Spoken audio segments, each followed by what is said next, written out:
Thousands of folks drive the highways, interstates, and roads of Appalachia every single day. They make their way all over these mountains. They pass by so much history without ever knowing it's there. So much history lies around every bend. Today's story takes us to a town in northeast Alabama. Its name is Rainsville. Just a normal town thousands drive right through every day, taking Highway 35. It stretches thousands of miles. There in Rainsville is just a seemingly normal restaurant named Katie's Catfish. Ooh boy, is it some fine eating. Made to order catfish fillets to die for with their signature coleslaw and hush puppies. So good. The restaurant, it's not all that old, only 32 years old. So wait, what's so historic about that? Well, hold on now. It's not the restaurant, but it's what's hidden inside its walls. History that dates back 179 years. Yes, that long ago.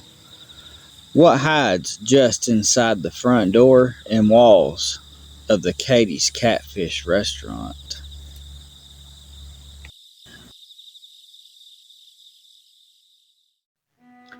Appalachia, the mountains, are like no other. From its rigid terrain, beautiful wildlife, to the people that live their lives here, to the strange, unexplained stories that folks share. Join me while I share this amazing place, one story at a time.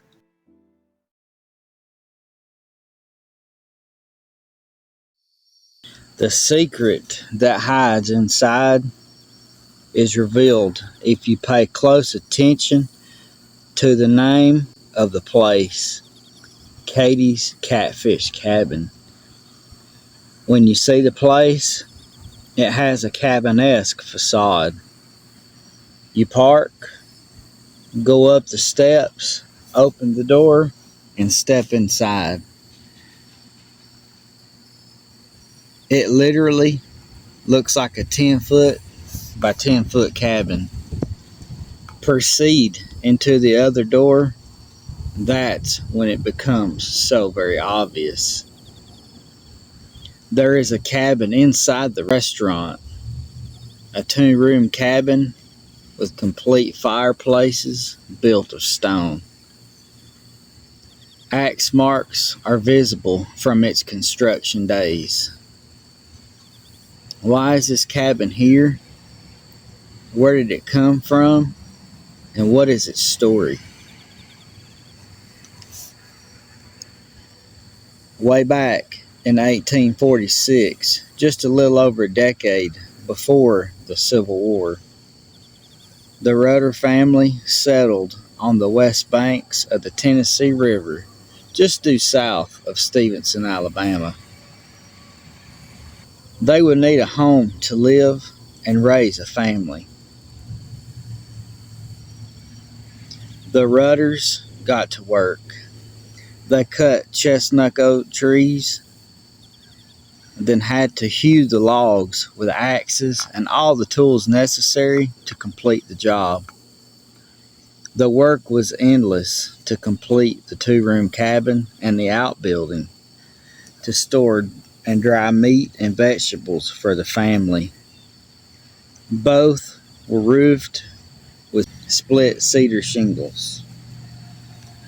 The family moved in and would raise generations in this place for 104 long years. In 1950, the family left this old place, never to return. It would set for 28 years. 5 layers of asphalt shingles and also the wood-beam chestnut oak kept the cabin preserved. In 1978, Donnie Barksdale, a Rainsville native and schoolteacher, would buy this cabin. Now, what would a school teacher do with a 132-year-old cabin? Tear it down, of course. Now, wait. He tore it down methodically, keeping a record of each piece and its location. He would rebuild it in his hometown of Rainsville. He would put each piece away in storage safely while he prepared a place for it to go. He would consult Lewis Cowart, a local sawmiller, and together they come up with a plan. Donnie went to work, selecting and cutting trees according to the almanac signs. He took the trees to Cowart, who milled the logs and air stacked them for drying. He would do this for 3 years until he had just enough material to put his plan into action. During this time of cutting lumber, he would gather river rock as well to be used in his project. So, what was this project? Donnie planned to build another log cabin 20 feet wider, 20 feet longer than the original.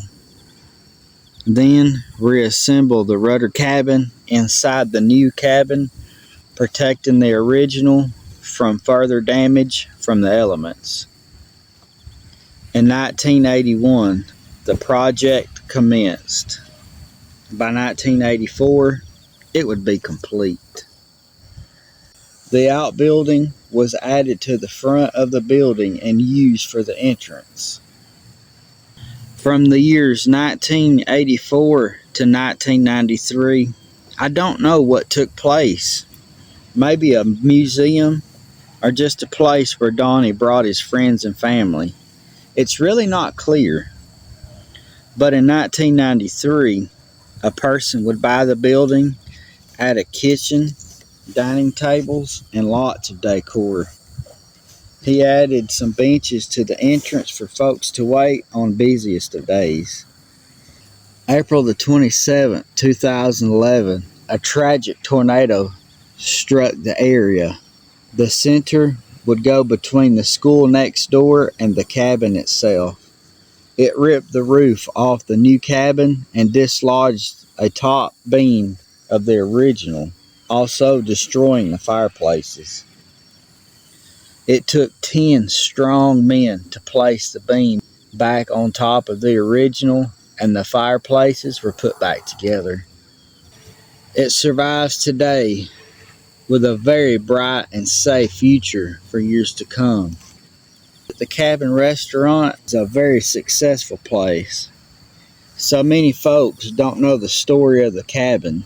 If you ask, they will let you read the historic printout they made up years ago. So if you're ever in Rainsville, Alabama, visit the Cabin Restaurant and tell them Myers Tales of Appalachia sent you.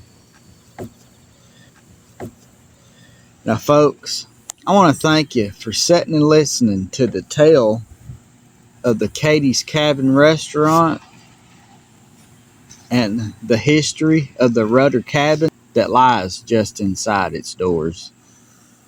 I also want to say a special thank you to the owner of the restaurant talking with me and filling me in on some of this history and giving me permission to share it with you guys, preserving its memory for years to come. Well, I appreciate you listening. I love you to pieces. And I'll see you next time.